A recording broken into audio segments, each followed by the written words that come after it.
Welcome back to 5 Minutes of Momentum. I cannot believe that we are halfway through September already.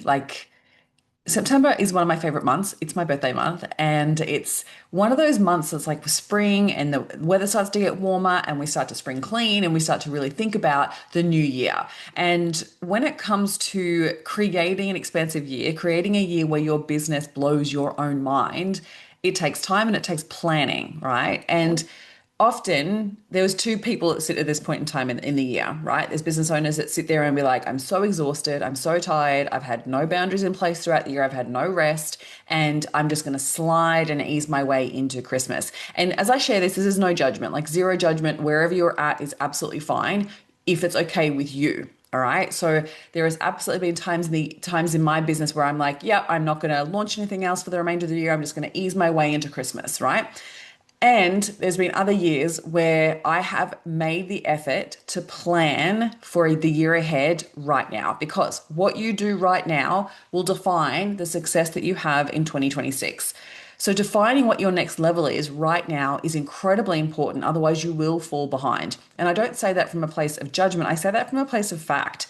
If you're not planning, you're planning to fail. It's just the way that it goes.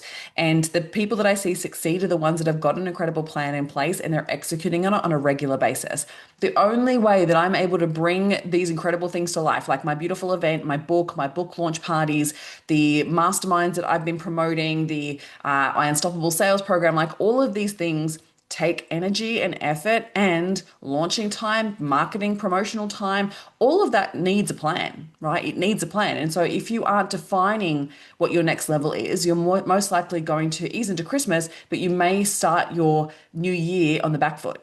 And I see this happen with business owners where they start late in the year. They can kind of like, because January is a write-off. Like, honestly, January is a write-off for most business owners, especially if you have kids. And so I always say to any of my clients that have kids and that hit February and they're like, oh my God, I already feel like I'm behind. There's two things that I'll usually say. One, you need to give yourself, let yourself off the hook because you are in a different situation, different season of life, and you need to recognize that your year actually starts in February once the kids go back to school. It's just the way that it is, right? And so there's no shade on that. It's just acknowledging that for yourself so you don't judge yourself and then just start fresh in February. But there's one other thing I want to say. If you are planning for your new year now, you should be able to then rest and enjoy Christmas and January and not stress about your business, and then be able to start fresh in February if that's the case, if you have kids, or January if you don't, and you're back to work normally. Like, normally I take a good 3 to 4 weeks off over Christmas, New Year. But I'm intentionally putting a plan in place now because that way I'm actually starting already executing on the strategy right from the get-go. I'm not starting on the back foot, right? And that's with what happens in these next 3 months. We head into this last quarter, October, November, December. And usually, if you work with business owners, I work with a lot of business owners, usually even December is a bit of a write-off, right? Because people are like easing into their holidays. They've got kids on school holidays. Thinking about Christmas even is such an overload. There is so much. And you've got to be conscious of what you're doing in your business now to ensure that, one, you don't have an income slump over December, January. But two, you're really planning out what you're going to create, what you're going to implement, what you're going to sell in different points in the year. So that way you are following a strategy. Otherwise, you're just winging it.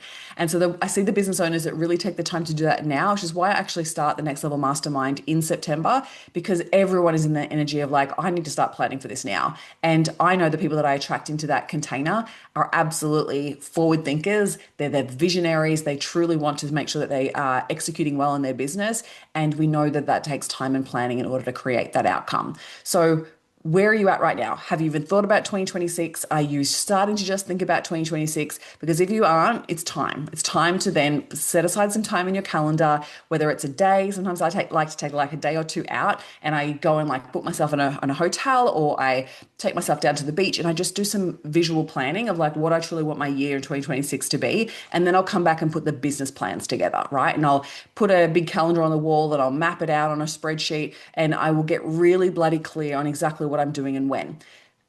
when I'm launching things within my business, school holidays plays a big factor. And so I have to be conscious of all of the dates that go into a year, right? And so you might already know you might have some travels planned for 2026. I know that I do. You might have some other things planned in the year. You might have some family things happening. And so we need to be planning well ahead and in advance. And so I want you to start to think about this right now because it is time to plan your next level right now. Don't wait. You will end up feeling like you're behind if you do.